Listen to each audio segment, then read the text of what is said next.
میرے آقا فرماتے ہیں حاجی کی اللہ مغفرت فرما دیتا ہے، اور حاجی جس کے لیے دعا کر دے اللہ اس کی بھی مغفرت فرما دیتا ہے۔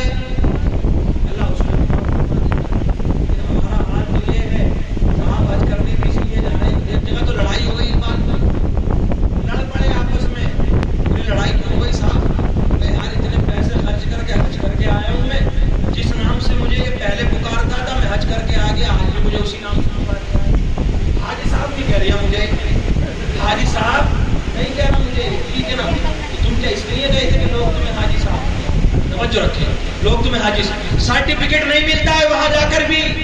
طواف کرو گے کوئی سرٹیفکیٹ نہیں ملے گا، وہاں جا کر کے شیطان کو کنکری مارو گے کوئی سرٹیفکیٹ نہیں، صفا مروہ کی صحیح کرو گے کوئی سرٹیفکیٹ نہیں ملے گا کہ لوگ قبول ہو گئی، نماز پڑھنے جاتے ہو سرٹیفکیٹ نہیں ملتا ہے کہ لوگ نماز قبول ہو گئی، رمضان کے مہینے کے روزے رکھتے ہو پتہ نہیں قبول ہو رہے گے یا نہیں ہو رہے، 5 لاکھ خرچ کر کے حج کیا پتہ نہیں قبول ہوا یا قبول نہیں ہوا، آپ نے زکوٰۃ ادا کی پتہ نہیں قبول ہوا یا نہیں قبول ہوا، لیکن یاد رکھنا وہ رب بڑا مہربان ہے، نیک نیت کے ساتھ میں اگر ان تمام اعمال کو کرو گے اللہ کی ذات پر بھروسہ رکھتے ہوئے تو اللہ آپ کے تمام اعمالوں کو قبول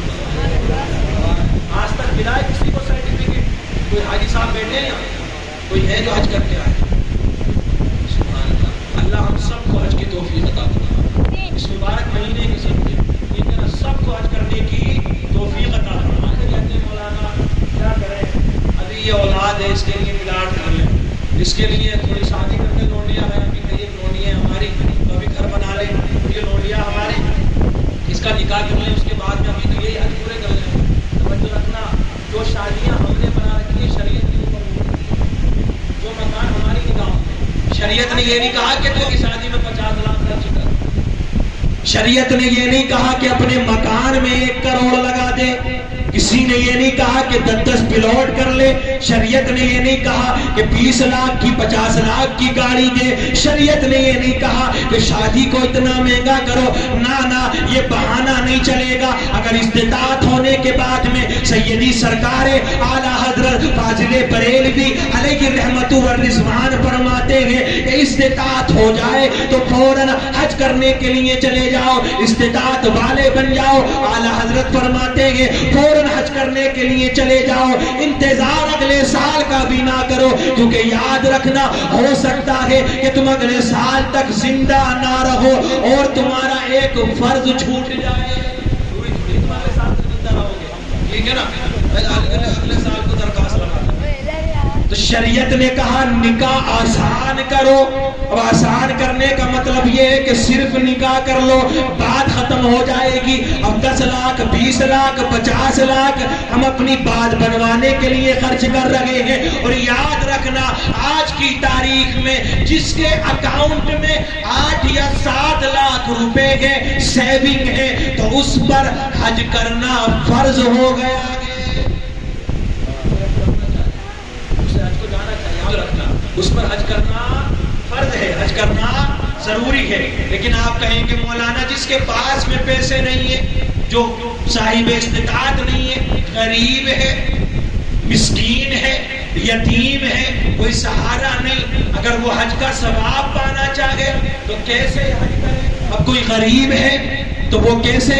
حج کا ثواب پائے؟ تو میرے آقا نے اس کے لیے راستہ آسان کر دیا کہ جو استطاعت والا ہے وہ تو جب تک کعبے کا طواف نہیں کرے گا، جب تک مکہ نہیں جائے گا، اس وقت تک اس کا فرض ادا نہیں ہوگا، لیکن اگر کوئی غریب ہے وہ چاہتا ہے کہ حج کا ثواب مل جائے تو میرے آقا فرماتے ہیں کہ جاؤ مسجد میں چلے جاؤ، نماز فجر کو جماعت کے ساتھ میں ادا کرو، فرض نماز پڑھنے کے بعد میں مسجد میں بیٹھ جاؤ، بیٹھے رہو، قرآن کی تلاوت کرتے رہو، تسبیح بیان کرتے رہو، ذکر کرتے رہو، اللہ کی حمد بیان کرتے رہو، جیسے ہی سورج طلوع ہو جائے، سورج کی کرنیں پھیلنا شروع ہو جائے، اس وقت میں 2 رکعت نماز ادا کر لو، اللہ تم کو حج کا اور عمرے کا ثواب عطا فرمائے گا۔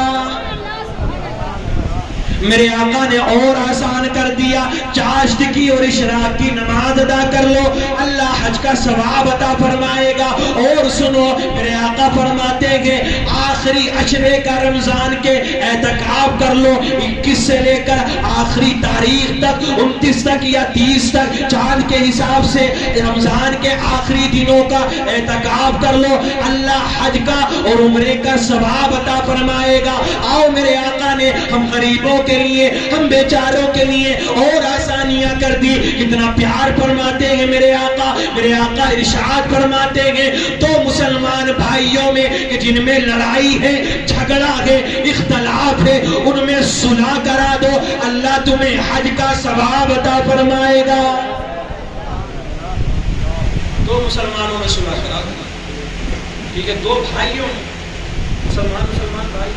ٹھیک ہے نا، سگے تو ہوتے ہیں بھائی لیکن ہر قومی آپس میں بھائی اگر کیا معاشرے ہمارا تو یہ سسٹم ہے کہ اگر دو بھائیوں میں اگر بہت ایک آنا ایک آ تو ہمیں تو وہ ایک کا بھی حل نہ ہو، اس صورت سے ان میں بگڑ جائے، آپس میں اختلاف ہو جائے، اور جہاں اختلاف ہوتا ہے وہاں سے کامیابی نہیں ہوتی، جب تک ایک رہو گے جب تک ہی کامیاب ہوتے رہو گے، ٹھیک ہے۔ اگر اب لڑائی ہو گئی تو کوشش یہ نہیں کریں گے کہ ملا دیں انہیں آپس میں، یہ کہیں گے یار بڑا برا دیکھیے تیرا حق مان لیا اس نے، تجھے کچھ بھی نہ دیا اس نے، بڑا برا ہو، تو برائیاں کریں گے اور نفرتیں پیدا کریں گے اور نفرت ڈالیں گے دل کے اندر، 10 بڑے کے ساتھ ہو جائیں گے، 10 چھوٹے کے ساتھ ہو جائیں گے، لیکن نفرت پھیلانے والا کبھی کامیاب نہیں ہوتا ہے۔ توجہ رکھنا، میرے آقا نے کیا فرما دیا، صلح کراؤ، مسلمان بھائیوں میں ایکا کرا دو۔ اور میرے عزیزوں، جھوٹ بولنا سب سے بڑے 4 گناہوں میں ایک بڑا گناہ جھوٹ بولنا بھی ہے، لیکن میرے آقا کیا ارشاد فرماتے ہیں کہ اگر دو مسلمانوں کو ملانے کے لیے، دو مسلمانوں میں اتحاد کرانے کے لیے، دو مسلمانوں کو ملانے کے لیے تمہیں جھوٹ بھی بولنا پڑے تو جھوٹ بول جاؤ اور مسلمانوں کو آپس میں ملانے کی کوشش کرو۔ کیسے بولو گے؟ یہ بھی نہیں ہے کہ ہر انسان جا کر کے بولو، اس پر اعتبار ہو، جھوٹ کیسے بولنا ہے، توجہ رکھنا، یہ بھی بہت کمی ہے ہمارے معاشرے کے اندر۔ اگر چھوٹا بھائی بڑے بھائی سے ناراض ہے یا بڑا چھوٹے سے ناراض ہے تو یار بڑے کے پاس چلے جاؤ، اس سے یہ جا کر کے کہو کہ یار تمہارا جو چھوٹا بھائی ہے بڑی تعریف کر رہا ہے، وہ یہ کہہ رہا تھا یار میرا بڑا بھائی تو میرے باپ کی بڑا پیار کرتا ہے، مجھ سے بڑی محبت کرتا ہے، تو اس کے دل میں محبت جاگے گی، پھر چھوٹے کے پاس چلے جاؤ، حالانکہ اس نے کہا نہیں ہے ایسا، لیکن تم نے اپنی طرف سے کہہ دیا۔ اب چھوٹے کے پاس چلے جاؤ، اس سے جا کر کے کہو یار تیرا بڑا بھائی تو یہ کہہ رہا تھا مجھے اپنے چھوٹے بھائی کی نہیں یاد آتی، ٹھیک ہے، اس کے بغیر تو یہ گھر سونا ہے، میری زندگی ادھوری ہے، حالانکہ اس نے ایسا کہا نہیں ہے، لیکن تم کہو گے جا کر کے، ٹھیک ہے، اس کے دل میں بھی محبت جاگے گی، پھر دونوں مل جائیں گے